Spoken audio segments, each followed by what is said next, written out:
Chapter 2. The 12 Riches of Life. Number 1. A positive mental attitude. All riches of whatsoever nature begin as a state of mind, and let us remember that a state of mind is the one and only thing over which any person has complete, unchallenged right of control. It is highly significant that none of us has control over anything except the power to shape our own thoughts and the privilege of fitting them to any pattern of our choice. Mental attitude is important because it converts the brain into the equivalent of an electromagnet that attracts the counterpart of one's dominating thoughts and purposes.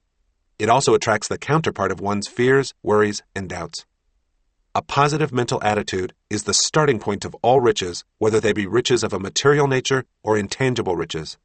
It attracts the riches of true friendship and the riches one hopes to find in future achievement. It attracts the riches to be found in the labor of one's choice, where expression may be given to the highest plane of man's soul. It draws the riches of harmony in home relationships, where all members of the family work together in a spirit of friendly cooperation. It creates the riches of freedom from fear and the riches of enthusiasm, both active and passive. It inspires the riches of song and laughter, both of which indicate states of mind, and the riches of self-discipline, through which one may have the joy of knowing that the mind can and will serve any desired end if one will take possession of it and command it through definiteness of purpose.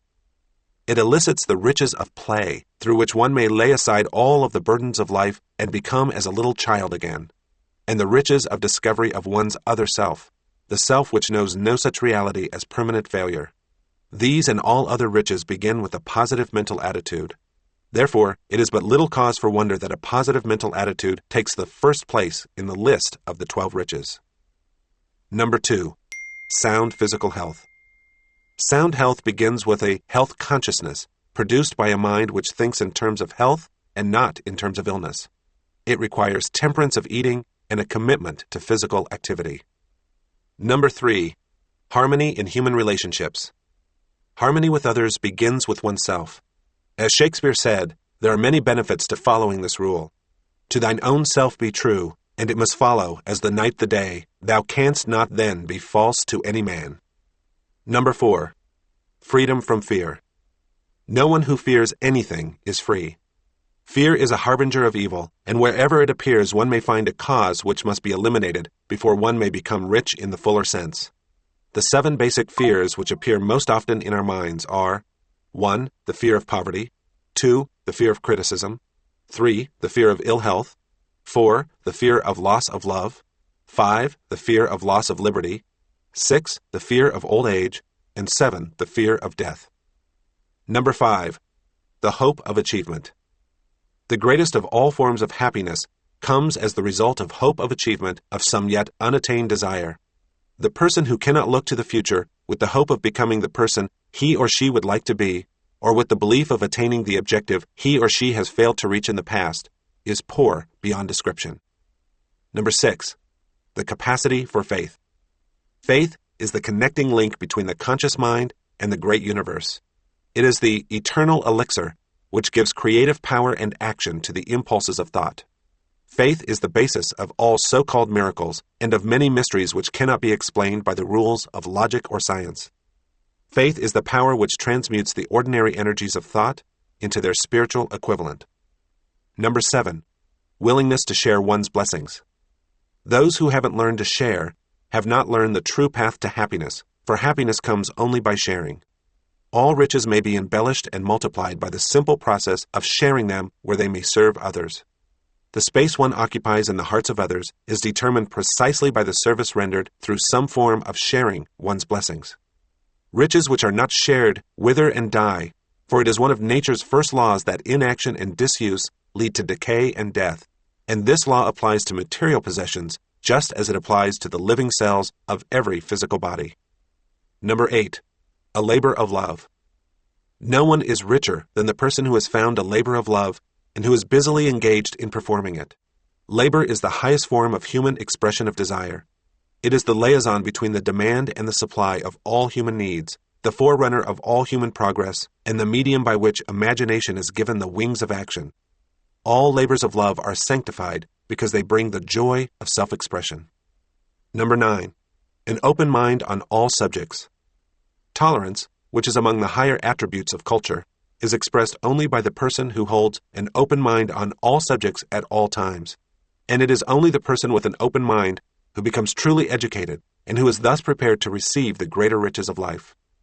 Number 10. Self-discipline.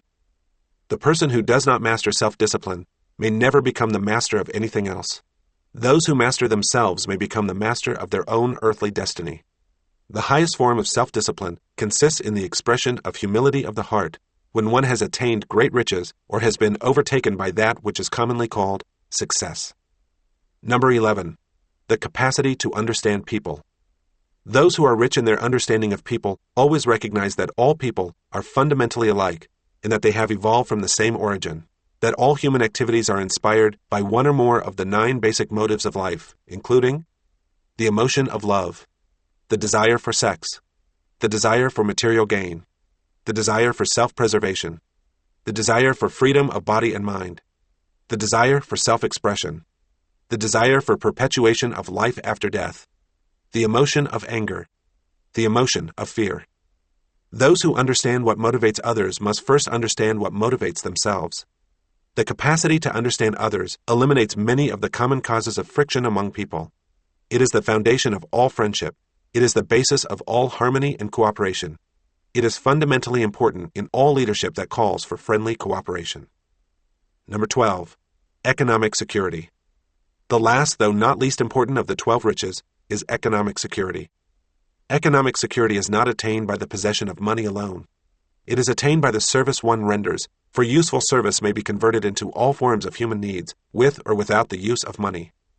Henry Ford had economic security not because he controlled a vast fortune of money, but for the better reason that he provided profitable employment for millions of men and women, and also the first dependable automobiles to still greater numbers of people. The service he rendered attracted the money he controlled. That is how all enduring economic security must be attained.